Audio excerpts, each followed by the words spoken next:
hello guys welcome to Raj live blog के आर ये देखो आज गोटे मुई काम गोटे कर जेनटा कि इन पानी ने बहुत केचरा आसला बहुत केचरा ताकि आम खोलिकिना सब वाश कराहबा और देखो केन्ता केचरा बाहर तो फास्ट ना आम सब बाथरूम किचन जितकी बेसिन फेसिन अच्छे जहाँ भी अच्छे सब टाइप के आम खोलदेनु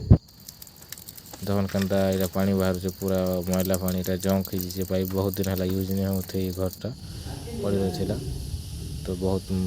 जे पाइप मन लगी से लगी बहुत मैला जाम हो अरे देखन आम यहाँ ऊपर मोटर के डायरेक्ट कनेक्शन करना ये पानीटा यहाँ आम छाड़ीचु जे के मैला सब बाहर मोटर कनेक्शन कवर देखे नहीं पारी नेक्स्ट वीडियो से देखेदेवी अरे पूरा सब कचरा पूरा भितर थी पाइप में जमी और पानीटा पूरा स्लो आसला तो केमती भी पानी नहीं आसती आप घर भी जो पानी जब स्लो आस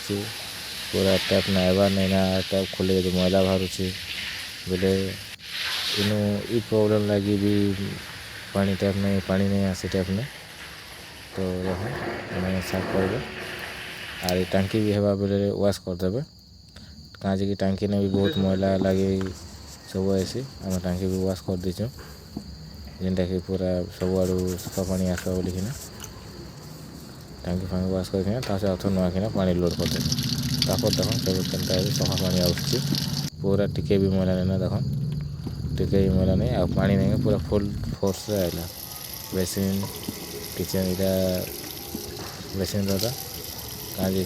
बेसिन पास स्लो किचन रहा